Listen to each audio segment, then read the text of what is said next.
अयोमुखी कबंध की खोज।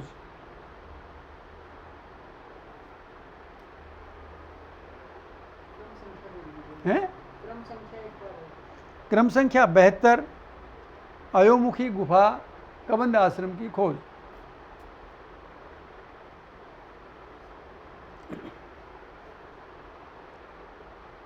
बंधुओं, वाल्मीकि जी ने भगवान श्री राम की यात्रा में सबरी आश्रम जाने से पहले कबंध के उद्धार का प्रसंग आता है, और कबंध से पहले अयोमुखी नाम की राक्षसी से श्री राम की और लक्ष्मण जी की भेंट होती है। मैं वर्षों तक ढूंढता रहा, लेकिन कबंध का स्थान नहीं मिला। वो ढूंढा, नहीं मिला, तो मैं निराश जैसा हो गया, और ये सोचकर कि ये स्थल लुप्त हो गया होगा, मिल जाएगा तो ठीक है, नहीं मिलेगा तो कोई बात नहीं। लेकिन बंधुओं, रामदुर्ग के पास शबरी वन में माँ शबरी का आश्रम मिला। तो मन में एक बात आई कि वाल्मीकि जी ने शबरी आश्रम और कबंध के स्थल में 1 योजन की दूरी बताई है, तो इस क्षेत्र में कहीं ना कहीं होना चाहिए। लेकिन वहाँ के लोग भी बता नहीं पाए।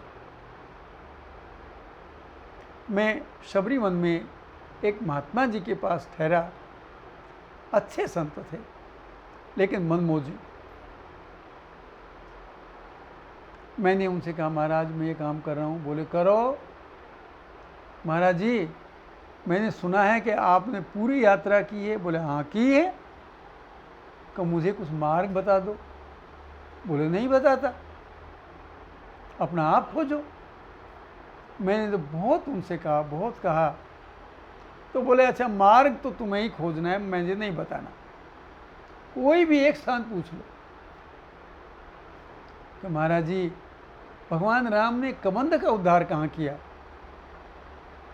बाबा ने आंख बंद करी और बोले, यहाँ से इस दिशा में इतनी दूरी पर है, कबंध का मंदिर है, जाओ खोज लो। भैया बड़ा मन खुश हुआ। मैंने वहाँ के कार्यकर्ता हैं त्र्यंबक नायक जी,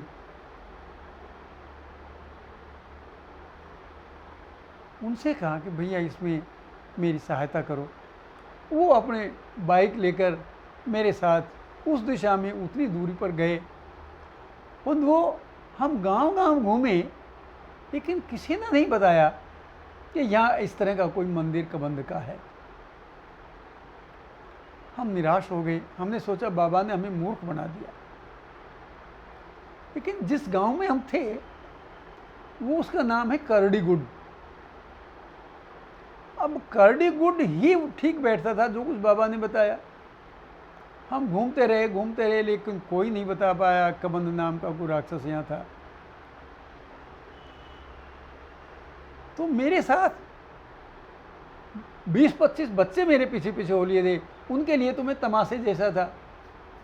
तो कोई मेरा थैला खींच के देखता था, कोई मेरी लुंगी पकड़ लेता था, कोई मेरा हाथ पकड़ता था, कोई मुझे छू के भागता था। बच्चे भी मेरे साथ खेल रहे थे, और मुझे भी बच्चों के साथ इस तरह खेलना अच्छा लग रहा था। हम तपती धूप में घूमते रहे, लेकिन हमें मिला कुछ नहीं।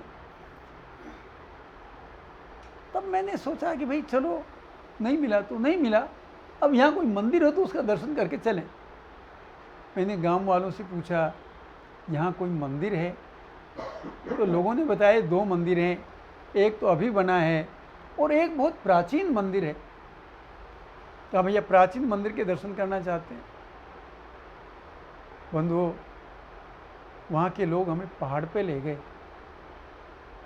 और जो उस पहाड़ पे गए और मैंने वहाँ का एक बाहर विग्रह देखा, तो बंधुओं मेरी आँख खुली की खुली रह गई।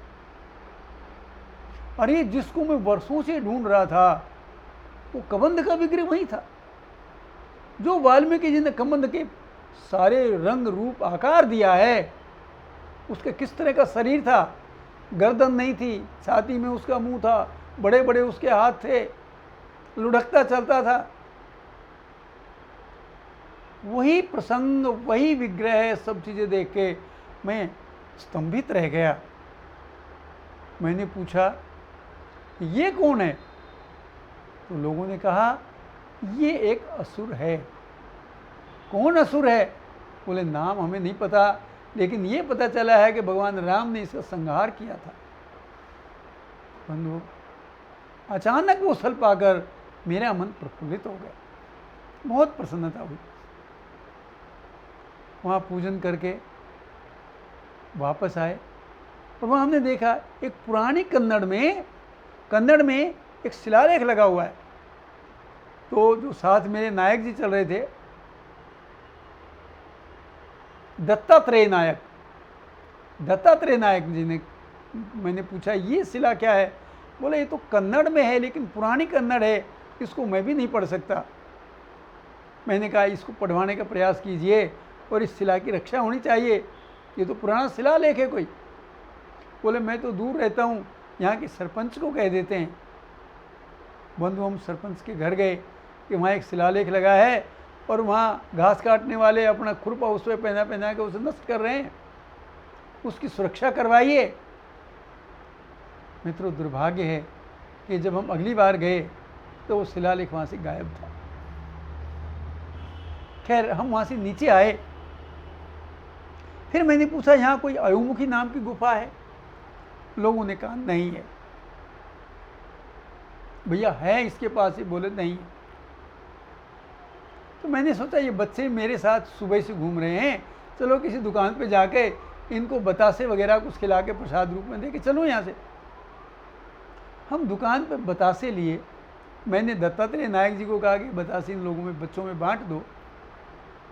हम बैठे बातचीत कर ही रहे थे तो मैंने देखा एक आदमी एक बच्चे को धमका रहा है, जोर से डांट रहा है। मैंने पूछा ये बच्चे को क्यों डांट रहा है? तो दत्तात्रेय जी ने जाकर पूछा क्यों डांट रहे हो? बोला ये, वो आदमी ने कहा ये बालक मूर्ख है। बोले क्या मूर्खता है किसने? ये कहता है अयोमुखी गुफा मैं जानता हूँ। अरे सारा गांव नहीं जानता, ये बच्चा क्या जानता है? अब भैया मुझे संदेह हुआ, मैंने उससे अपने बच्चे को पास बुलाया और दत्तात्रेय जी के माध्यम से उससे बात करी। मैंने पूछा बेटा तुम अयोमुखी गुफा जानते हो? उसने कहा हाँ जानता हूँ, एक राक्षसी की गुफा है वो मैं जानता हूँ। कहाँ है? बोले वो जहाँ मंदिर पर आप होकर आए हो उससे करीब आधा किलोमीटर थोड़ा सा दूरी पर वहाँ है। तुम कैसे जानते हो? तुमने गुफा देखी है? बोले नहीं देखी तो नहीं। तो फिर कैसे जानते हो? बोले मेरी दादी ने बताया था। दादी ने इशारा किया था। बोले हाँ मैं वहाँ पहुँच सकता हूँ। दादी ने बहुत स्पष्ट बताया था कहाँ है। मैंने कहा आप अपनी दादी से मिलवा दो हमें। बोले दादी तो मर गई। तो मैंने कहा अब चलो उस गुफा में चलो। तो वो आदमी नाराज़ हो रहा था कि ये बाहर के आदमी हैं, धूप में अभी पहाड़ पे चढ़ के आए हैं, इस बच्चे को पता नहीं इनको बेकार दौड़ाएगा तो इनको परेशान करेगा, इसलिए वो डांट रहे थे। हमने कहा नहीं, बच्चे को डांटना नहीं। उस बच्चे से कहा बेटा तुम हमारे साथ आगे आगे चलो और वो गुफा दिखाओ। बंधुओं, चमत्कार हुआ। वो बच्चा बंदर की तरह कूद फांद करता हमारे आगे आगे था और गुफा में पहुंचना इतना दुष्कर था कि मैं 2 आदमियों की सहायता से उस गुफा तक पहुंच सका। और उन्होंने साथ में कुल्हाड़ी वगैरह रखी हुई थी, वो झाड़ झंखाड़ हो गए थे, कांटे हो गए थे, उनको काट काट कर हम गुफा में गए। गुफा देखकर मैं अचंभित हो गया कि बताओ भगवान ने कैसे, किस बच्चे के माध्यम से गुफा का पता दिया। मैंने पूछा ये किसकी गुफा है? तो गांव के लोगों ने बताया ये एक पिशाचनी की गुफा है। मैंने कहा ये तो बहुत बड़ी होनी चाहिए थी। बोला हाँ बच्चे इसमें डर जाते थे, इसलिए हम लोगों ने पत्थर भर भर के इस गुफा को छोटा कर दिया। अब कितना बड़ा चमत्कार है। अगर कोई कहे कि शोधार्थी ने ये सब स्थान खोज लिए, बंद वो संभव नहीं है। राम कृपा से हुआ है, हनुमान जी की योजना से हुआ है। और ऐसे स्थलों को खोज पाना मैं समझता हूँ मनुष्य के बस की बात तो नहीं। उसी शक्ति को हम नमन करें बोलिए श्री सीताराम जी महाराज की जय।